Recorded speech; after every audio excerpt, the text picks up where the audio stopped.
Hello. Okay, magandang umaga ho. Kamusta ho ang inyong araw? Napakalamig na ho ngayon, ano po? Alam niyo ho ba na kung minsan, pansinin po ninyo yung sarili ninyo, no ho? Pagka merong kulang sa atin, ano ang ginagawa ninyo? Ayan. Hinahanap yung kulang. Kunyari, kumain ka ng matabang na pagkain, kulang sa lasa. Ayan. Ano gagawin mo? Dadagdagan mo na asin. Ayan. Nag-a-adjust tayo pagka may mga kulang sa buhay natin. O kaya, pagka naman tayo ay may pagkukulang, ayan, pinupunan natin. O kunyari, ngayon malamig. Kulang tayo sa ligo. Ayan. Ano gagawin natin? Maliligo. Tama po ba? Pinupunan mo yung pagkukulang eh. O kunyari, kulang ka sa tulog. Of course, iidlip, mamahinga. Ayan. Kasi kulang sa tulog eh. Para naman ma-replenish yung katawan, matutulog tayo. Kasi kulang sa tulog. Okay, you know? So ngayon, itong gusto kong i-point out. Pagka may kulang, ano ginagawa natin? Pinupunan natin yung ating pagkukulang. Pero ito ang problema. Paano pagka yung kulang sa'yo, hindi mo na pinupunan? Ayan. Ang nangyari, ito na. Pagka meron kang pagkukulang at hindi mo na pinupunan, ang tawag sa'yo, kulang-kulang na. Tama po ba? Ayan. Kita nyo, bakit ko nasabi? Biruin mo, kulang ka na sa ligo, hindi ka na naliligo. Anong tawag sa'yo? Di ba't kulang-kulang na? Kulang sa toothbrush. Ayan, hindi na nagtutoothbrush. Di ba? Kulang-kulang na. Ilagay ho kayo natin sa spiritual side. Kunyari, kulang sa prayer. Di ba ba't pagkakulang ka sa prayer, nagpe-pray ka, napapapray ka. Ang problema, kulang ka na nga sa prayer, hindi ka na nagpe-pray. Ano tawag dyan? Kulang na, nagkulang na, hindi pa pinunan, kulang-kulang na. Tama po ba? Kulang sa church. Hindi ka na nag-church, so di na uwi na sa pagiging kulang-kulang ngayon. So, tingnan mo ngayon katabi mo kung ano ang kulang dyan. Ayan, kung ano ang pagkukulang niyan. At tingnan mo ba, nasisense mo ba na malapit na bang maging kulang-kulang level na yan? Alam niyo po ba mga kapatid, yung pagiging kulang-kulang na yan, kung minsan kahit na malakas ho tayo, kung minsan yung pagkukulang natin na nauwi sa pagiging kulang-kulang, diyan po nag-i-start yung ating downfall o yung ating pagbagsak sa ating buhay, sa ating spiritual na buhay.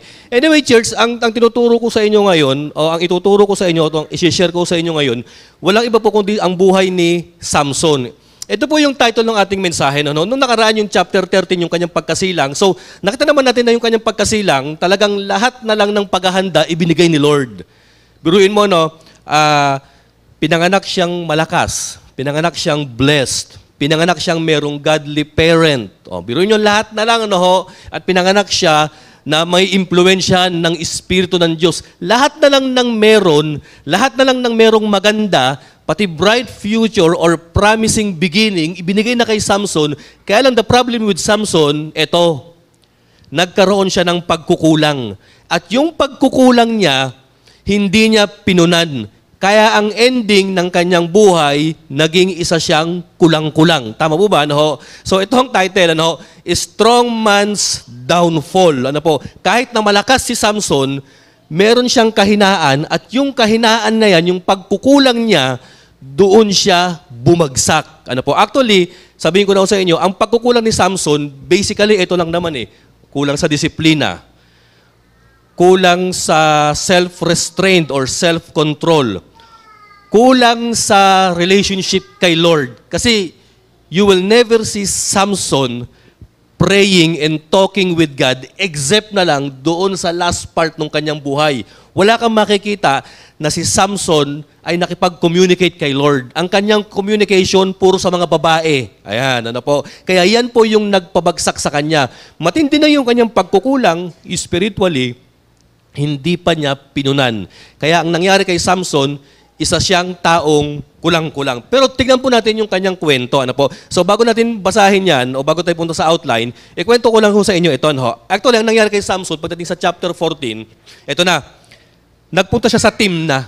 Yung Timna, Philistine territory ito. Doon sa Timna, nakakita siya ng babae. Alam niyo, pag uwi niya, ang sabi ni Samson, Naitay, may nakita akong babae roon, Philistines. Gusto ko siyang maging asawa. Gusto ko siyang gawing asawa. Siyempre, yung kanyang mga magulang, nag-object. Ang dami-daming mga mapapangasawa sa mga kababayan natin. Bakit dun pa sa kalaban natin ikaw maghahanap ng mapapangasawa? Ang sabi ni Samson, get her for me, she's the right one. Biruin nyo, ganyan ang sabi ni Samson sa kanyang mga magulang. So anong nangyari? Ito na. Pinuntahan nila yung babae sa Timna. At ang problema ito, dumaan si Samson sa ubasan. At doon sa ubasan, nakakita siya o nakasalubong siya ng, hindi kuting, leon. And then ang sabi sa Bible, in-empower daw ni Lord si Samson. At alam niyo ba, pinunit lang ni Samson yung leon na parang kuting. So, ang nangyari, ito na. Pinuntahan nila yung babae sa verse 7, and then, ito na, nag-usap sila ni Samson. So, pag uwi ni Samson, tsaka anong kanyang mga magulang, ang ginawa ni Samson, binalikan niya ulit yung babae. Aside from that, bago siya bumalik sa babae, ito na, tinignan niya yung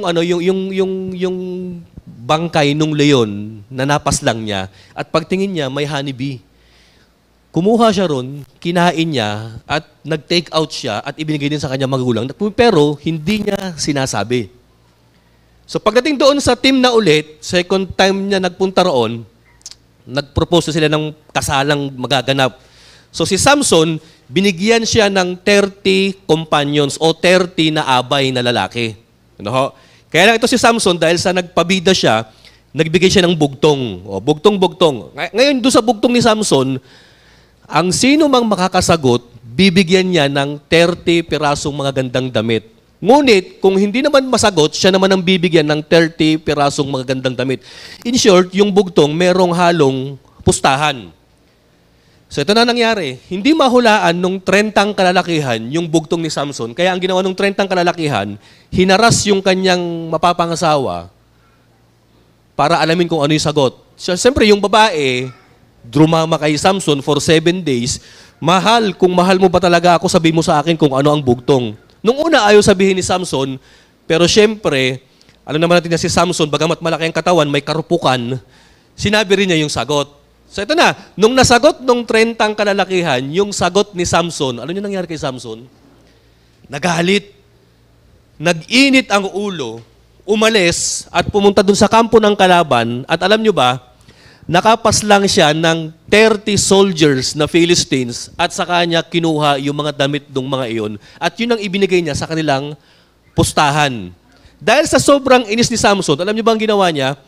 Umalis si Samson, nagmumukmok, nagtatantrums sa bahay nila at ang ending, yung kanyang asawa ibinigay doon sa isa niyang mga abay. So kung titignan natin yung kwento, church, Pastor, parang kwentong bata lang. Pastor, parang wala naman yata tayong insights na makikita na ginawa si Samson na mali that will result into his downfall. Pero if we're going to analyze the story, yung buong Judges chapter 14, you will find or we will find 10 exact things na ginawa ni Samson na nag-result ng kanyang downfall. O 10 pagkukulang ni Samson, kaya siya naging kulang-kulang. Okay, ito, basahin po natin yung number 1. Number 1 na pagkukulang niya, doon sa outline muna. Number 1 na pagkukulang niya, ito ho. He went into the wrong place. Samson was an Israelite. Samson was a man of a mission, na meron siyang mission. Ang problema, bakit siya pumunta doon sa lugar ng mga kalaban? Timna. O, basahin natin yung verse 1. Tingnan po ninyo ito. Samson went down to Timna and saw there a young Philistine woman. Nakita niyo yung term na ginamit? Yung salitang went down. Biruin mo, ito yung Israelite, geographically speaking, ito yung lugar nila Samson, bumaba siya sa Timna. Pero alam niyo ba, yung pagbaba ni Samson, it has a spiritual significance. So yung pag-went down niya, nag-went down siya physically, and at the same time, Samson traveled and went down spiritually. Kasi nung nagpunta siya pababa doon sa kalaban, sa lugar ng kalaban, ayan na yung pasimula ng pagbaba ng kanyang spiritual life. Church, mga kabataan, pagka kayo palagi kayong pumupunta sa maling lugar, ay naku po, I guarantee, I assure you, you will have hindi bright future, a bad future. you will have a nightmare future in your life. Oho, totoo ho yan. Ano? Pagka palagi kang pumupunta sa wrong place, biro mo, instead na eskwelahan ang pinupuntahan mo palagi to the mall. Oh, katabi lang ng school eh. Ay, siguro, sasabihin ko sa iyo, kapatid, kabataan, nako po, pag lagi kang nasasanay na pumupunta sa maling lugar, nako po, mamamali na rin yung future mo. Yan ang number one mistakes na ginawa ni Samson. Yan yung number one na pagkukulang na ginawa ni Samson. He went down to Timna. Samson, Israelite king, ano ginagawa mo sa lugar ng mga Philistines? Siguro kung pupunta man siya roon, makikipaggera, susugod, at tatalunin yung kaaway. Pero anong ginawa niya? Tumitingin-tingin ng kung ano-ano. At sa kanyang pagpunta, ito na nagsimula ulit, meron siyang nakitang isang batang Philistine woman. So pag sinabing Philistine, kalaban nila yan. Kalaban yan ng mga Israelita. O take note of this, yung Philistine na yan, hindi po yan yung ancestors ng mga Palestinians ngayon. Ayan, i-clarify ko lang po. Ngayon, pangalawa, ano yung pangalawang pagkakasala o pagkakamali ni Samson? Ito po, pangalawa, basahin natin. He desired the wrong woman for the wrong reason. Basahin natin yung verse 2. Tingnan po ninyo ito. When he returned, umuwi na siya, he said to his father and mother, nakakita ako ng magandang Philistine woman in Timna. Ano sabi niya? Kunin niyo siya para gawin ko siyang asawa. Nakita niyo dito yung immaturity ni Samson. Bakit utusan mo yung magulang mo kukuha ng asawa mo para sa'yo? May tanong ako sa inyo, kalalakihan, nung nanligaw ba kayo, ginamit yung ba magulang nyo? Ano ba to si Samson? Laki-laki ng katawan mo, lakas-lakas mo. Siguro I think, humihingi siya ng permiso doon sa magulang niya kung talagang papayagan ba siya na makapangasawa ng isang Philistine woman. Pero the problem with Samson is this. Hindi nga niya nakausap yung babae, asawa na agad ang gusto niya. Minsan tinatawag natin itong love at first sight. Pero mo, nakita mo lang, hindi mo pa nga nakikilala. Hindi mo nga nakausap eh. Hindi mo nga naka-shake hands eh. Pero si Samson, gusto ko nang mapangasawa ito. Nakita nyo to, parang yung kanta ng mga bata, nanay, tatay, gusto kong tinapay, gusto kong kape. Lahat ng gusto ko ay susundin nyo. O nakita nyo yung ginagawa ni Samson sa kanyang mga magulang? Nakita nyo to, ano yung pangalawang pagkakamali niya? Ito. He get attracted into the wrong woman for a wrong reason. Wala namang dahilan si Samson para mapangasawa niya yung babae, pero maraming dahilan para hindi niya mapangasawa yung babae kasi unang-una, Pilisteo ito. Pero bakit siya nagpupumilit? Alam niyo, dapat ang pag-aasawa may tatlong level ang pagkakainlaban O, tatlong A. Unang-una dapat yung attraction. Na-attract, tama naman, na-attract, siguro malamang na-attract si Samson. Hanggang doon lang siya. Pero bakit sinabi niya, mahal na niya agad? Pangalawa, siguro, pagka ikaw na-attract sa babae, ito na, kikilalanin mo na siya. Ito na sunod.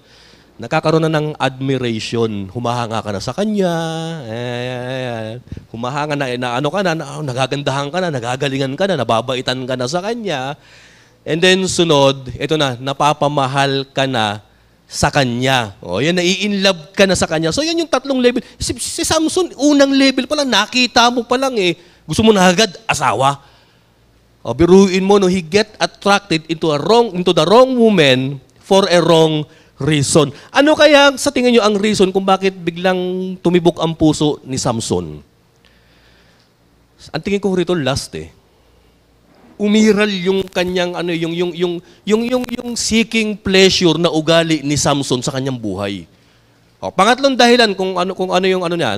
Tanda po ninyo, listen to this, church. Sin sometimes happen when whatever we see, we always like. And whatever we like, we always get no matter how bad it is. Ayan ang problema ni Samson. Kung ano yung nakita niya, nagugustuhan na niya. At kung ano yung nagugustuhan na niya, gusto na niyang kunin. Ganon din ho ba tayo sa buhay natin? Kung minsan sa mga material things, ganyan din tayo. Biro mo, 100 cellphone mo, makapunta ka ng SM, may nakita ka na namang cellphone. Ganda nito ah. Gusto ko na to ah. Bibilhin ko na to. Ganun din tayo, di ba? Nakita mo, ginusto mo, gusto mo na agad kunin. And sa totoo lang, church, lahat po na nakikita natin, hindi ho lahat na nakikita natin maganda. Actually, karamihan na nakikita ho natin dito sa sanglibutan, nakakasama para sa atin. Alam niyo, pag pinairal natin yung Samson instinct sa buhay natin, na kung saan ang dominant instinct sa atin is yung pagiging pleasure seeker natin, ay naku, dyan tayo mag-uumpisang bumagsak kay Lord. Okay, pangatlong bagay na kung saan bumagsak siya, eto po, he rejected godly advice from his parents. Basahin natin yung verses 3 to 4. Ito na sabi. His father and mother replied, "Isn't there an acceptable woman among your relatives? Or among all our people? Wala ba tayo? Wala bang magandang babae? O walang bang magandang dilag o binibini? Wala bang beautiful girl around the sons or the daughters of Israel, sabi nila. Ito pa sabi ng mga magulang niya, must you go to the uncircumcised Philistines to get a wife? Biro nyo, nilalait nung kanyang magulang yung mga Pilisteo. Pupunta ka ba sa mga hindi tuling yan? Kasi church, tandaan nyo, no? Pagka sinabing circumcision, yan yung trademark ng mga Israelites. Yan yung covenant nila kay Lord. Pupunta ka ba sa mga, actually ang ibig sabihin nito, pupunta ka ba sa mga ungodly people at diyan ka makakahanap ng asawa mo? Yan ang gusto nilang sabihin. But Samson said to his father, ito, nagpumilit si Samson, get her for me. She's the right one for me. Biro nyo, nagmatigas si Samson. Ang problema kay Samson, listen church, hindi na niya pinakinggan yung advice ng godly parent niya. Grabe, siya pa nagturo sa magulang niya. Mga nanay at tatay, may anak ko ba kayong ganyang kapasaway? Yung sinaway mo na, ang nangyari, ikaw pa tinuruan. O may mga kabataan natatawa no? Tanong, mga lamang ganyan kayo. Ano? Yung ina-advise na kayo ng tatay at nanay nyo, minsan, hindi tayo ganito. Alam ko to kasi ako nakakapasok sa school eh. Ikaw pa yung mas magaling eh. Sino hindi dito yung kabataan na sinabi ng nanay at tatay nyo? Di palit na lang tayo ko na lang at nanay tatay ko. Di ba? Nakita nyo to si Samson, hindi na nga pinakinggan yung advice ng nanay at tatay niya, nagpumilit pa, siya na pa tinuruan. Pero noon sabi, she's the right one for me. Actually, kung isasalin natin yung salitang she's the right one for me, alam niyo kung ano yun? Siya ang gusto ko. Siya ang bagay na bagay sa hanap ng katawan ko. Yan ang ibig sabihin ni Samson, church. Okay, pagdating po dun sa verse 4, his parents did not know that this was from the Lord. Ayan. Actually, kahit na pangit yung nangyayari kay Samson, niloob na rin ng Panginoon kasi may plano ang Panginoon dyan. Who was seeking an occasion to confront the Philistines, for at that time, they were ruling over Israel. Okay, so ano yung pagkakamali ni Samson? Nagpunta sa maling lugar, nagkagusto sa maling babae, ito na, sinaway ang utos ng magulang. O, pang-apat na pagkakamali ni Samson, listen to this. Okay, bago tayo pumunta sa pang-apat, our downfall begins whenever we make decisions subjectively, pag sinabing subjectively, feel lang natin, trip lang natin, sa atin lang, taste lang natin, without a thought of the Lord, nor considering advice from godly people. Nakita nyo yan? Ang downfall na isang tao, nag-uumpisa kapag ikaw ay nagdidesisyon sa sarili mo lang at hindi mo kinoconsider yung plano at kalooban ng Diyos at hindi ka nakikinig sa mga godly people that is around you. Ganyan ang ginawa ni Samson. Pang-apat na pagkakamali ni Samson, ito po, he recklessly go to the wrong path. Basa natin yung verse 5. Samson went down to Timnah. Pumunta na naman siya for the second time around. Samson went down to Timnah. Nakita niyo to? Went down na naman. Physically, bumaba. Pero spiritually, para siyang spaghetti pababa, ng pababa. Ganun din nangyayari kay Samson. Samson went down to Timnah together with his father and mother. So sinama niya yung kanyang mga magulang. As they approached the vineyards of Timnah, ayan, may napansin kayo? Habang ina-approach o binabaybay nila yung ubasan ng Timnah, si Samson dumaan sa ubasan. Pastor, parang wala namang mali. No, take note of this. We know that Samson is under a Nazirite vow. Ano yung condition ng Nazirite vow? Bawal uminom ng alak, bawal kumain ng ubas, ni bawal pumunta sa ubasan. Actually, isa pang condition ng Nazirite, bawal humawak ng patay o lumapit sa patay. Ano ginawa ni Samson dito? Biruin mo, ang daming madadaanan doon pa sa ubasan. Ang daming madadaanan doon pa sa bawal daanan. Sino rito yung ganon? May pintuan naman sa bintana dadaan.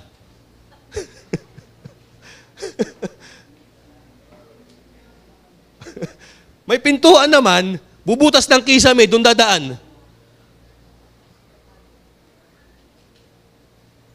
Si Samson, alam na ngang bawal siya sa ubasan, sumorkat pa doon pa sa ubasan dumaan. At ang malupit, sinama ang magulang. Ito matindi, habang nandun sila sa ubasan, ano ang nangyari? Suddenly, a young lion came roaring towards him. Siguro nagkahiwalay sila dahil sa sukal ng ubasan, nagkahiwalay si Samson at yung kanyang mga magulang. Meron daw siyang leon na nasa lubong. Actually, church, ano ibig sabihin nito? May nasa lubong kang leon. Hindi ba't yung makasalubong ka pa lang ng lion, parang may masamang kutob na, uy, parang bawal na akong tumuloy. Di ba't parang, wag na kaya akong tumuloy kasi may lion eh. Eh tayo nga itim na pusa pa lang, ayaw na natin tumuloy, di ba? Hindi totoo. Si Samson, leon, tumuloy. Pero what did he do? O, basahin natin yung verse 6. Actually, ginawa ni Samson dito sa lion, inano niya, pinunit niya. Okay, doon na tayo sa, dito na tayo sa verse 5. Dumaan siya sa maling daanan. Ayan yung pang-apat na pagkakamali ni Samson. Dumaan sa bawal na daraanan. He recklessly go to the wrong path. Hindi, ano application nito? Kabataan, mga kalalakihan, church. Pag alam mo ng delikado yung daanan, wag mo nang puntahan.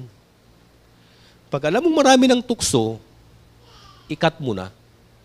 He recklessly go to the wrong path.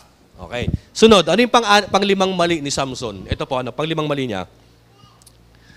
He didn't testify about God's empowerment and deliverance. Kasi ano ba nangyari? Ano ba nangyari kay Samson at saka dun sa lion? Basahin natin yung verse 6. The Spirit of the Lord came upon him in power so that he tore the lion apart with his bare hands as he might have torn a young goat. But he told neither his father nor his mother what he had done. Ang ganda ng ginawa ng Panginoon. Mali na yung dumaan siya sa ubasan. Nakasalubong siya ng panganib. Pero ang Espiritu ng Panginoon, pumunta pa rin kay Samson at in-empower siya so that Samson can overcome that obstacle, which is a lion. Ano sabi? Pinilas lang daw niya yung leon na parang kambing, kapatid. Kaya lang ang problema, hindi sinabi ni Samson yung ginawa niyang magandang bagay na ito. Alam niyo, church, ang point dito, pag hindi mo sinabi ang life story mo, pag hindi mo sinabi ang good things that God had done for your life, you will lose a good testimony. Ang problema kay Samson, hindi siya nagte-testify about God. Hindi niya sinabi, Nay, tay, nakasalubong ako ng leon. Sinapian ako ng Espiritu ng Diyos, in-empower ako ni Lord, dineliver ako ng Panginoon. Pero wala siyang testimony na ganun. Tayo po ba, church, nagte-testify ba tayo sa mga kapwa natin to strengthen our faith? Di ba't kung minsan, yan ang pagkukulang natin, yan, kulang sa testimony, sobra sa marites. Yan ang problema, mga kapatid. Tama po ba? Hindi ka na nga nagte-testimony na sobrahan ka pa ng marites. Tama po ba? No? Ang kinikwento mo, huy, alam niyo ba nangyari ganito, Mario? Uy, darating na yung mga K-pop dito. Yan yung mga tinitestimony natin eh. Si Samson, yun ang problema niya. He didn't talk about God. He didn't talk about his struggle, and then his deliverance, and then yung empowerment ng Diyos sa kanya. Kaya ang tao o ang Kristiyano na ang buhay walang testimony, walang power. Pero mo, empowered, pero hindi isinare ang power, mga kapatid. So, tingnan nyo to, no? Nakailan na tayong kahinaan ni Samson dito? Nakalima na, tama ho ba? Ano po yung susunod? O, balik tayo dun sa outline. Ito po yung pang-anim. He stubbornly pursue a forbidden relationship. Alam nyo, ipinagpatuloy niya ang pinagbabawal na pag-iibigan. Ayan. Basahin natin yung verse 7. Ano? Then he went down. O, nakita nyo, pangilan na yung term na went down. Pangatlo na. Sabi ko nga pababa na ng pababa si Samson. Ang problema ni Samson, hindi niya namamalayan na pababa na siya ng pababa spiritually. Now, then he went down, ito na, and talked with the woman. Ano nangyari? And he liked her. Ito na yung sinasabi ko kanina. Attraction, admiration na. Na-admire na niya yung babae. Tandaan po natin, ano sabi ng nanay tatay niya? Marami namang mas magandang babae dyan eh. Bakit yan pa? Marami namang mas mababait na babae at mas disenteng babae dyan eh. Bakit siya pa? Nakita niyo to? Ang problema ni Samson, kinausap niya ng kinausap, and then nung kinausap na niya ng kinausap, ito yung pangatlong A, nagkaroon na ng affection sa puso ni Samson. So nagsimula sa admiration, o nagsimula sa attraction, sa admiration, and then yung third A, affection na ang nangyari. Na-like na niya. Gusto na talagang mapangasawa. Ano po? So yung pang-anim na mali ni Samson, pinilit niya yung sarili niyang kagustuhan kahit bawal. Okay, sunod po. Ano ang sunod? Tingnan niyo to, church. Ang tao na mali ang puso, may tama sa ulo. Nakita niyo yan, mga kapatid. Ang number one problema ni Samson, bagamat physically, ang puso niya is strong, pero emotionally and spiritually, his heart is weak. So ang problema ni Samson, mali ang puso, kaya may tama ang ulo. Ang problema sa atin kung minsan, nire-rationalize natin itong kasabihan na ito eh. Di ba rin mali na ang puso ko? At least may tama ang ulo ko. O di ba? Minsan ganun tayo eh. Kapatid, hindi tama, may tama. Tama po ba? So ang problema ni Samson, mali ang puso, kaya nagkatama ang ulo. Biruin nyo, nawawala na yung sense niya. Yung sense of direction niya, yung sense of purpose niya, tsaka yung spiritual sense niya, maging yung pinaka-last sense, which is common sense, nawawala na sa kanya. Dahil, grabe, pinapauna niya yung kanyang pleasure, yung kanyang lust, at yung kanyang katigasan ng ulo, mga kapatid. Tama po ba?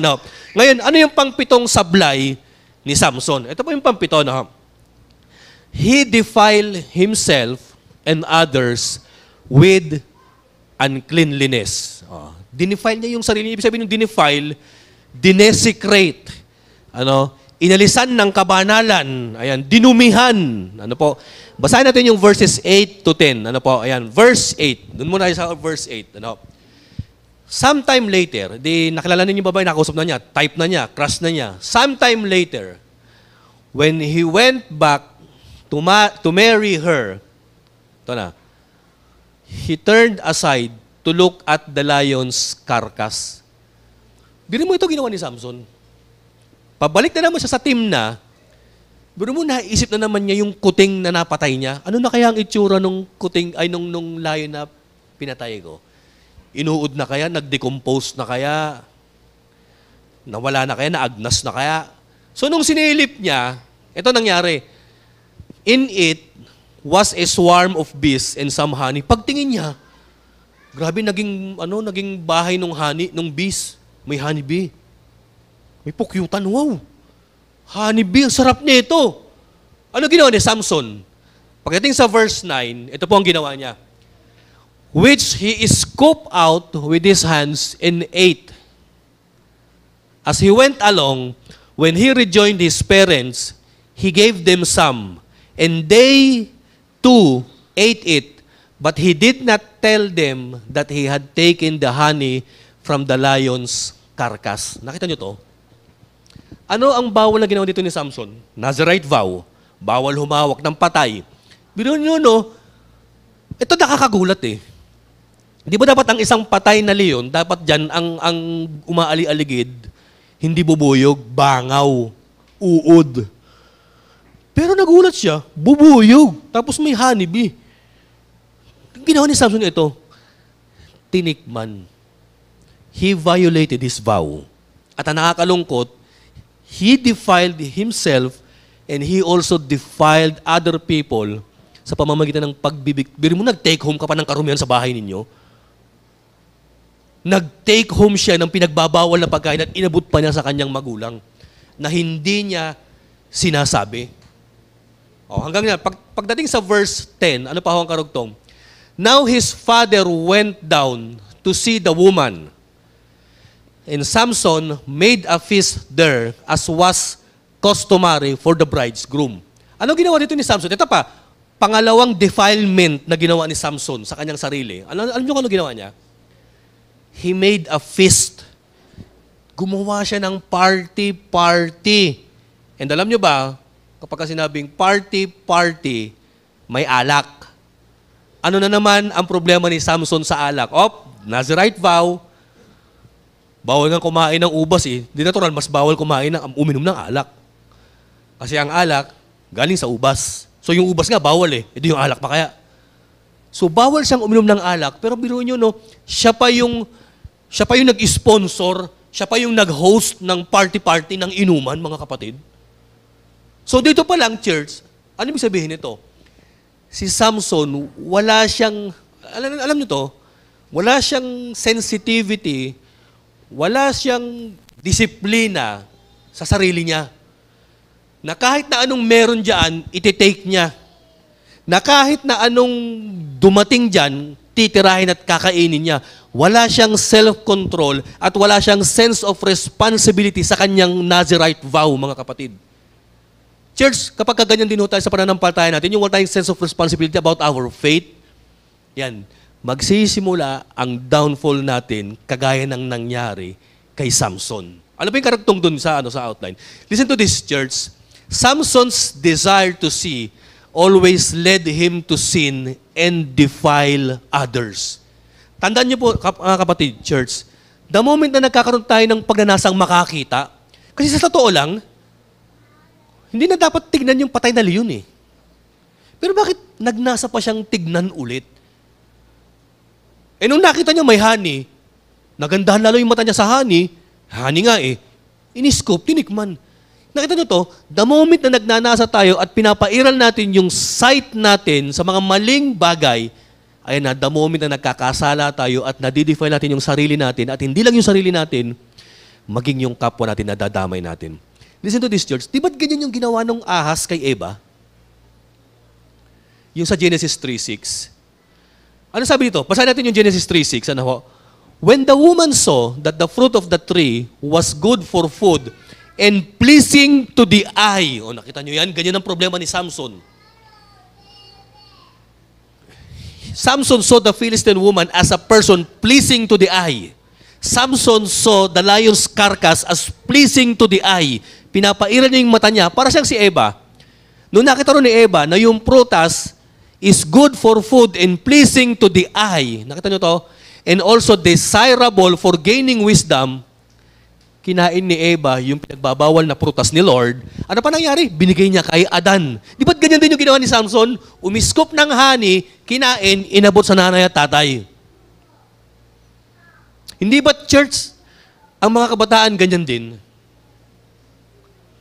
Once na nakatikim ng mga pinagbabawal na substance, mga bisyo, mga alak, mga drugs, ang gagawin, aayain yung kapwa kabataan sa church, aayain yung drummer, oy, try mo to, masarap. Ayan. O aayain yung gitarista, try mo to, masarap. Pagka nakahit-hit ka nito, heaven. Oh. Para si Samson ganun, mga kapatid. Hindi ho ba? Yan ang problema, church. Natatawa tayo, pero ganyan po ang application yan. Dahil sa nagsisik tayo ng mga magagandang tanawin, ng mga kung ano-ano masasarap sa mata, at nasarapan, nagandahan tayo, kakainin natin, idadamay natin yung iba. Nade-defile natin yung sarili natin. O, ilan na yung pagkakamali ni Samson? Ang dami ng pagkakamali, di ba? Ubirin mo, ang dami mong pagkakamali. Ano sabi ko kanina? Si Samson may kulang, may pagkukulang. Hindi niya pinunan yung pagkukulang niya, kaya ang nangyari, nagiging kulang-kulang na siya. So nakita niyo dito yung yung downfall ni Samson, yung palalang trending nung kanyang journey. O next na pagkakamali ni Samson, church, ito po. He started a foolish idea. So nung nandun na siya sa mga magiging in-laws niya, ayan, sa magiging biyanan at mga bayaw niya, ito na, no, nag-arrange na yung kasal, may party-party na. Kasi po nung araw, nung ancient days, ang kasal po mahabang celebration eh. Maabot yan ng buwan, ng linggo. Dito sa case ni Samson, 7 days. Ano? So tingnan niyo po So habang nagkakaroon na ng preparation doon sa consummation ng kanilang marriage, may party ng 7 days. May naisip si Samson na na pakulo. He started a foolish idea. Basahin natin yung 11 hanggang 14.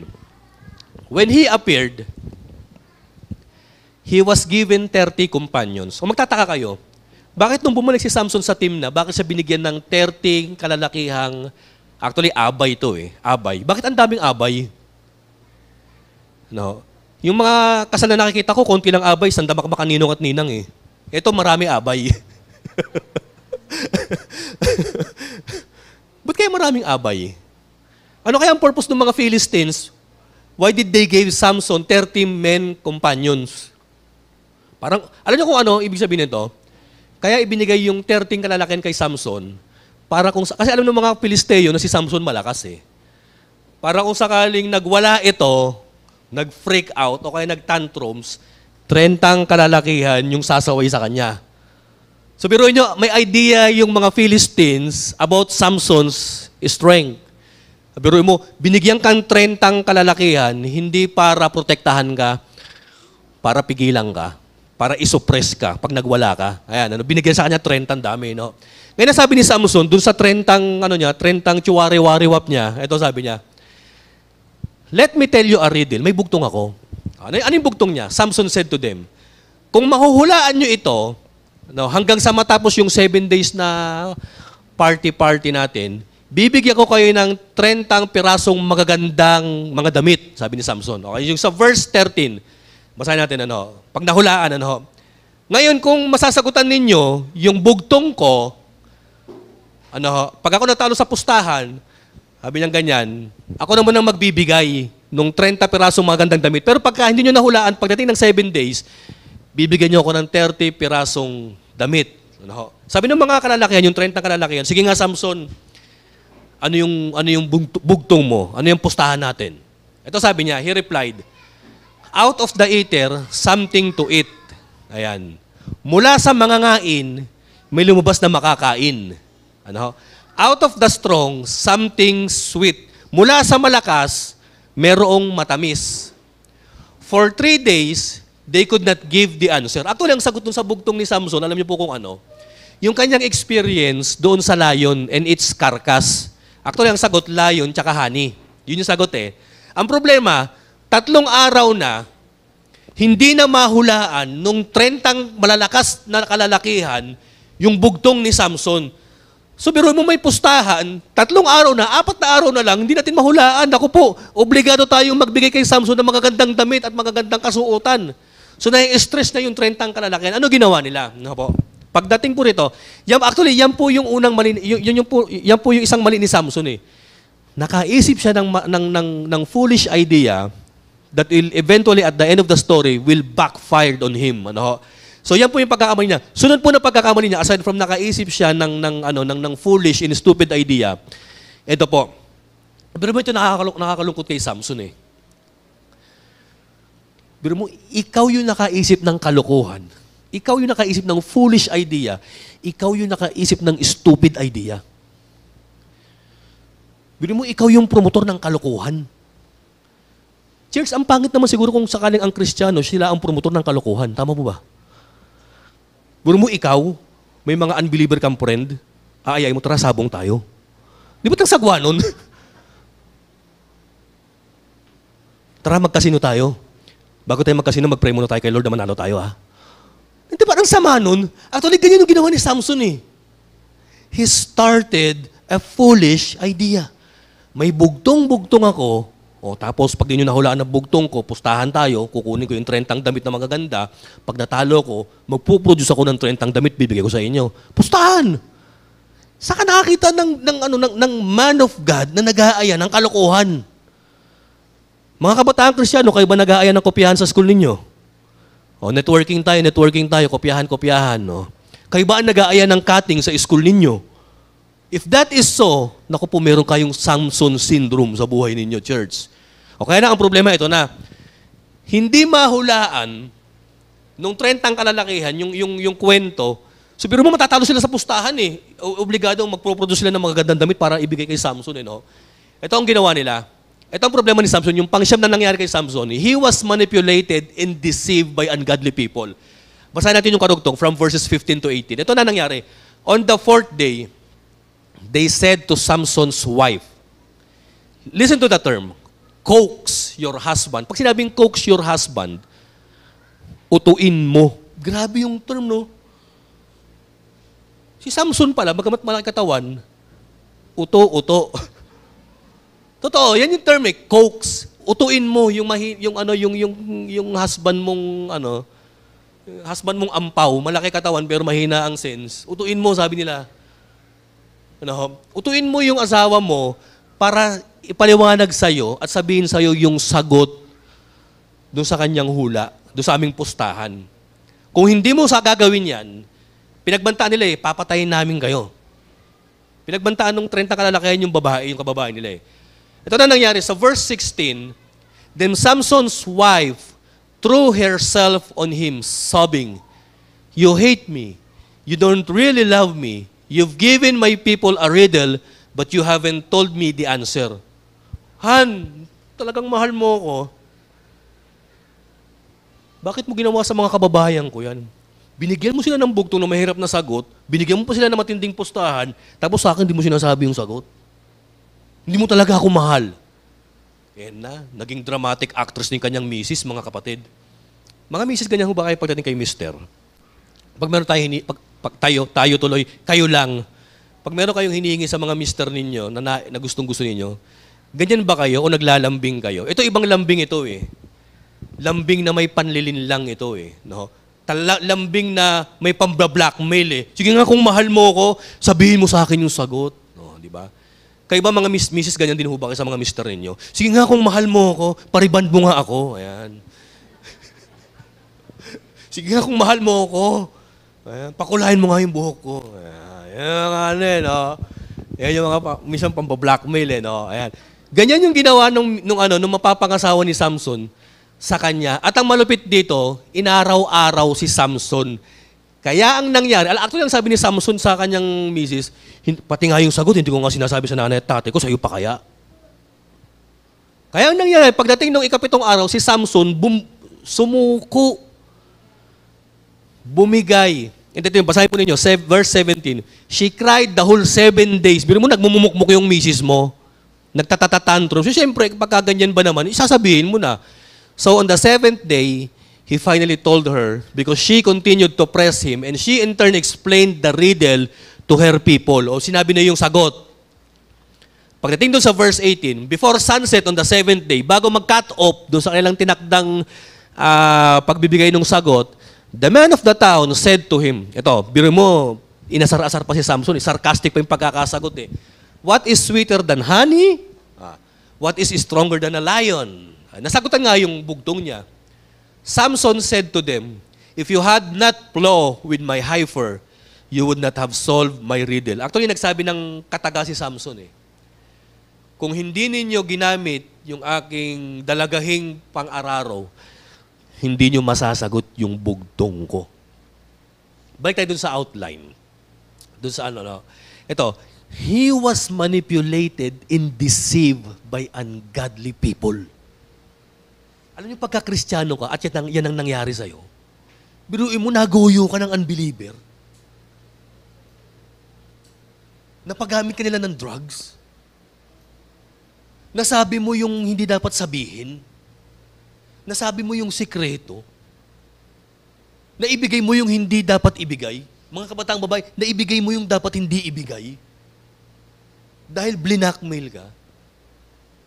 Biruin mo, ganyan ang nangyari. Samson was being manipulated and deceived by ungodly people. Drinamahan lang siya ng asawa niya eh. Alam niyo po, kung merong hugot na kanta ho rito, ito po yung kante. Kanta ni Britney Spears. Sabi nung kanyang asawa sa kanya, "Oops, I did it again." Ano? "I played with your heart, got lost in the game. Oh, baby, baby, oops, you think I'm in love." Wala ka na. That I am sent from above, I'm not that innocent.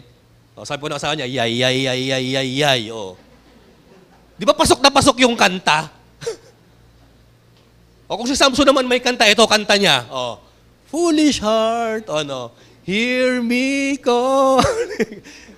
Mababaho, boss ko, hindi ko kayang abutin yung kanta ni Steve Perry. O, "Stop before you start falling." O, "Foolish heart, heed my warning, you've been wrong before." Oh, "Don't be wrong anymore." Oh, di ba? Biro mo si Samson, naguhugutan tsaka yung kanyang misis. Grabe, ang lala, ano. Alam niyo tayo, pagka tayo nalaglag sa pagkakasala at sa pagkakatukso, ganyan din, mahilig tayong kumanta, makinig, humugot ng mga kanta-kantang yan. Alam mo, ba't ko alam? Gawain ko rin yan dati. Tama po ba? Ano? So ito na nangyari.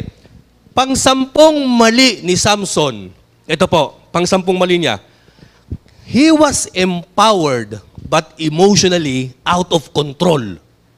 O, basahin natin para mas maintindihan natin yung verse 19 to 20. Ito na, natalo si Samson. So siguro malamang, pressure si Samson nung 30 kalalakihan. O, talo ka sa pustahan. Amin na yung damit namin. Amin na. Talo ka eh. Kami, nakapag-prepare na kami. Ikaw, talo ka, amin na. E di syempre, walang maibigay si Samson. Anong sabi? Biro nyo, no? This is a good thing about God. Kahit sablay na yung tauhan ni Lord na si Samson, kahit na Samson already broke his Nazirite vow, the Lord is faithful and loyal kay Samson para i-empower siya. O, tingnan nyo to, no? Then the Spirit of the Lord came upon him in power. He went down to, sounds familiar, Ashkelon. Nasa Gaza Strip ngayon yan. Yung sa nagegera. He went down to Ashkelon. Ano nangyari? Struck down 30 of their men. So biruin nyo, no, tinalo niya yung 30 kalalakihan ng sundalo ng mga Filisteo. Ang lakas ni Samson. Sumusugod mag-isa dun sa kampo ng kalaban. So, tinalo niya, pinaslang niya, at ang sabi roon, stripped them of their belongings and gave their clothes to those who had explained the riddle. So biruin nyo, tinalo nyo yung 30 kalalakihan, tinanggal nyo yung mga magandang damit, lahat-lahat, pati mga gadget, pati mga alas, o pati mga singsing, kung ano, pati pera, o ito na yung posta ko, talo ako, gumano si Samson. Ito pa ang sabi, ano ho, burning with anger, he went up to his father's house. Hindi na natuloy yung marriage, hindi na natuloy yung wedding. Nagtantrums na eh. Nakita nyo to? Saka nakakita ng lalaki, ang laki-laki ng katawan, nagmukmuk. Nung natalo sa pustahan, nagdadadabog, umuwi na nga ako. Dinaya ako eh. Pinagtulungan ako eh. Pati yung babaeng mapapangasawa ko, hindi naging tapat sa akin, kinampihan pa yung kalaban ko eh. Ang sakit nun, di ho ba kay Samson? Biro mo si Samson, incredible hawk ang katawan. Pero ang attitude, he is always sulking. Biro mo, could you imagine the hawk sulks? Grabe, pangit naman. Ano? Ang laki-laki ng katawan mo, nagtatantrums ka. No? Sabi sa verse 20, and Samson's wife was given, ito mas masakit. And Samson's wife was given to the friend who had attended him at his wedding. Ano ibig sabihin nito, church? Yung mapapangasawa ni Samson napunta doon sa isa doon sa kalalakihang 30. O, bakit ito nangyari? Ibig sabihin, yung babae hindi rin pala siya mahal. O, tama ba? Ibig sabihin, yung magulang ng babae ayaw rin pala kay Samson. Ibig sabihin pala, si Samson, hindi rin pala niya mahal yung babae, hindi niya pinaglaban eh. Kasi nagtantrums, umuwi sa bahay nila, umuwi sa Israel eh. So ito po yung point ko. Samson was empowered, but emotionally, he is out of control. Alam niyo, nakakatakot ang isang taong malakas na walang control. O iparaphrase ko ulit, nakakatakot ang taong makapangyarihan pero walang control. Biro mo makapangyarihan ka, kaya mo ipapatay lahat sa galit mo lang. Nakakatakot yan. Yan ang problema ni Samson. Listen to this, church. Samson had no reason to get angry and sulking all day because everything happened are all his fault. Naniniwala ba kayo, church, sa akin na lahat ng mga nangyaring pangit kay Samson, siya lahat ang may kasalanan? O balikan natin. Sino ang nagpunta sa team na? Si Samson. Sino ang na-inlove sa maling babae? Si Samson na naman. O, sino ang nag-aya ng pustahan? Si Samson. Lahat na lang si Samson. O, totoo. Sino ang bumigay sa pustahan at na-deceive? Si Samson. O, bakit ka nagagalit? Lord, listen to this. Kung minsan, nagagalit tayo sa mga bagay-bagay na nangyayari sa buhay natin, pero ang puno at ugat ng galit natin, ang may kasalanan, alam mo kung sino? Sabi mo sa katabi mo, parang ikaw yun ah.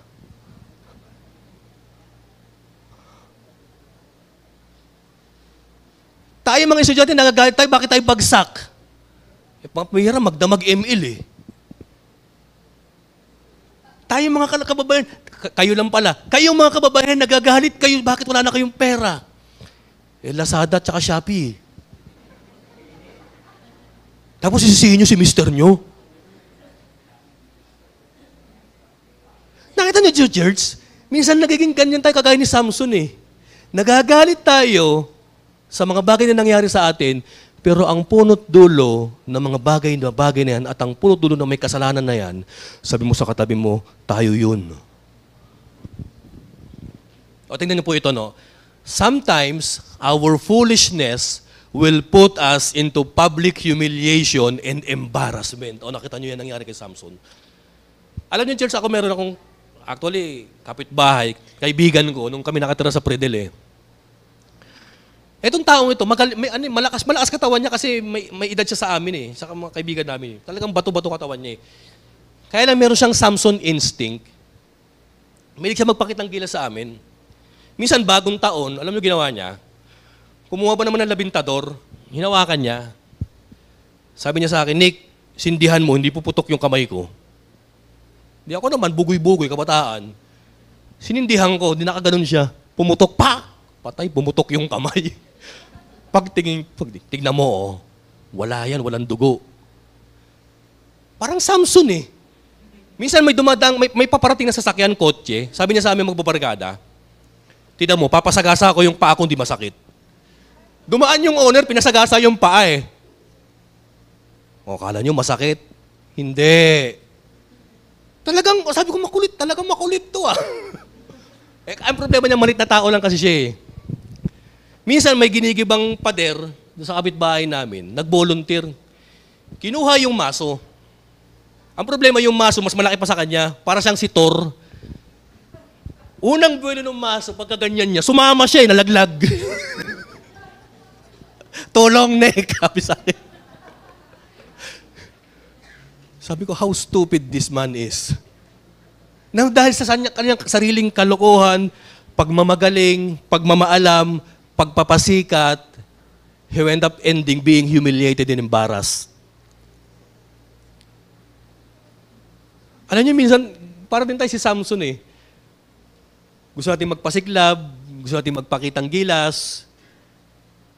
Kaya lang ang problema, ang ending, tayo yung napapahamak. O di ba iba yung kwento kapag iniisa-isa mo? Nakakala mo kwentong bata, pero ang laki ng significance. Biro mo 10 bagay kung bakit nag-downfall si Samson. Alam mo, ang panalangin ko, sana wala hong mangyaring ganyan dito sa mga kalalakihan. Ang mga kalalakihan natin, bagamat hindi malalaki katawan yan, malalaki ang espiritu niyan. Ayan, ano. Okay, next. Doon na tayo sa outline. Matatapos na tayo. Number 1, lesson. 4 na bagay. Ano ho? A man who is driven by lust and emotion can be easily deceived because he had lost his senses. Alam niyo si Samson, nawala na yung ano niya, nawala na yung spiritual sense niya, nawala na yung sense niya about yung sense of purpose niya, nawala na yung sense of responsibility niya. Alam niyo ba kung bakit? Nakafocus siya doon sa babae, doon sa kasal nila, doon sa pagpapasiklab niya doon sa 30 katao, at ang ending, na-focus siya doon sa galit niya. No? So a man who is driven by lust and emotion can be easily deceived because he had lost his senses. Pati common sense na wala na ho. An obsessed person will drive himself crazy to get or achieve something. Ganyan ang ginawa ni Samson eh. Vinayolate niya yung vow niya, vinayolate niya yung commandment ni Lord na huwag makikipang-asawa sa ibang nation, vinayolate niya yung utos ng Panginoon na i-respect, sumunod sa magulang, vinayolate niya yung huwag pagde-defile sa sarili niya kasi he is under a Nazirite vow. Lahat talaga para lang ma-achieve, lahat sinacrifice niya. Pangalawang bagay po na pwede ko natin makakuha rito, ito po. Hooking up with the wrong people doesn't turn out pretty well. Tama ho yan, mga kapatid. Subukan yung bumarkada sa mga masasamang tao, sa mga walang kinabukasan, kabataan yan. Subukan yung bumarkada dyan. Ang kinabukasan nyo, ganun na rin ang mangyayari. Hooking up with the wrong people doesn't turn out pretty well. Tayo po tumayo ngayon. Ano po? Pangatlo po. Ito po. Pangatlong lesson. Samson thought he was strong and free. Akala niya malakas siya eh. Akala niya malaya siya na walang tao ang makakapag-suppress o subdue sa kanya eh. Akala niya malakas siya. Pero sa totoo lang, si Samson mahina. He is spiritually weak and under bondage by his own lust and uncontrollable emotions. Ayan. Pakitingin nga yung 1 Corinthians 10:12. Let's read. Sabi ni Paul, ito magandang verse kay Samson ito eh. So if you think that you are standing firm, be careful that you don't fall.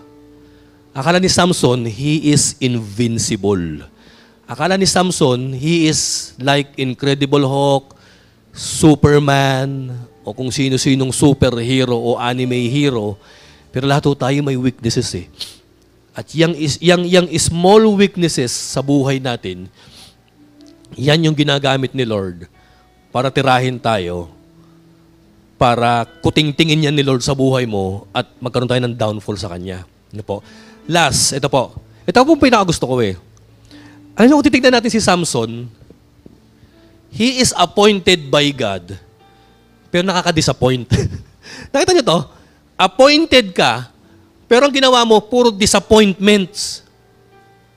Pero sa kabila ng pagiging unfaithful ni Samson, pagiging reckless niya, pagiging irresponsible niya, napaka-faithful pa rin ng Panginoon na i-empower siya, na ingatan siya at protektahan siya sa kanyang mga kalaban.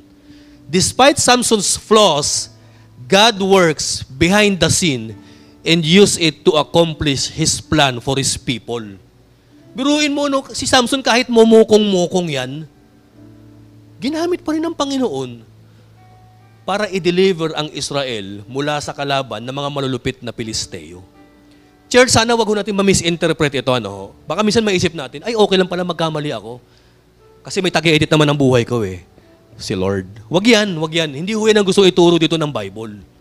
Ano? Ang gustong sabihin dito ng Bible, kahit sa dami-dami ng pagkakamali natin, ang Lord faithful at gumagawa ng paraan to mysteriously work in our life so that we will be back to the right path and right purpose ng ating buhay. Kapatid, if ever, ang kasalukuyang buhay mo ngayon para kang si Samson, alam mo, infatuated ka, obsessed ka of something, pero iba sabihin mo kay Lord, Lord, ayoko na nito. Ayoko magaya kay Samson, Lord, na naging tampulan ng katatawanan, kahihiyan. Ayoko magaya kay Samson, Lord, na nasira rin ang buhay. Alam nyo, kabataan, i-analyze niyo yung sarili nyo. Baka para kayong si Samson na, ang direction ng buhay mo is going downward na. Pwede mong sabihin, ikat mo na yan. Lord, ayoko na nito. Putol na, Panginoon. And help me, Panginoon, na bumangon at gawing tama at punan yung mga pagkukulang nyo. Tandaan po ninyo, mga kapatid, ang taong mali ang puso, ayan, may tama sa ulo. So, ang pinagmulan talaga ng lahat is in the heart. Let us pray to God right now na, Lord, please, correct my heart. Clean my heart. Cleanse my heart, O Lord. Actually, Lord, mangusap kayo sa puso ko. Tayo po yung tayo po yung manalangin. Father, narito po kami, Lord. Bukas na bukas yung puso namin. Lord, kung papaanong alam nyo ang laman ng puso ni Samson, gayon din po sa amin. And Lord, salamat. Dahil sa kabila, Lord, ng pagkukulang, ng pagkakamali at pagkakasala ni Samson, Father, you didn't fail him. Loyal at faithful pa rin kayo sa Kanya, na sa kabila niyang na-break niya, Lord, yung Kanyang vow, in-empower niyo pa rin siya, Panginoon, at ginamit niyo pa rin, Panginoon, upang mailigtas ang inyong bayang Israel. Panginoon, gayon din ho kami, Panginoon. Ipinagpe-pray ko, Lord, ng mga kabataan right now, if they are struggling right now with temptations, with bad friends and bad company, I pray, Lord, ingatan niyo po, Lord, ang mga kabataang Kristiyanong ito na wag magaya kay Samson. Ang mga kalalakihan at ang mga kababaihan, Father, if ever, Panginoon, na meron ding hindi magandang nangyayari sa buhay namin ngayon, yung bang pa-downward spiral na, Lord, yung trending ng buhay namin, I pray in the mighty name of Jesus. Lord, gisingin niyo kami. Ibalik niyo, Lord, yung aming senses ng sa gayon, Panginoon, magampanan namin yung right purpose po namin. If we are deceived, or if we are obsessed into something, I pray in the mighty name of Jesus, nawa, Lord, sa inyo lang ho kami ma-obsess, Panginoon. Maraming salamat po. Ito pong aming panalangin. In Jesus' name we pray. Ang lahat po ng anak ng Diyos ay magsabi ng Amen. God bless, mga kapatid.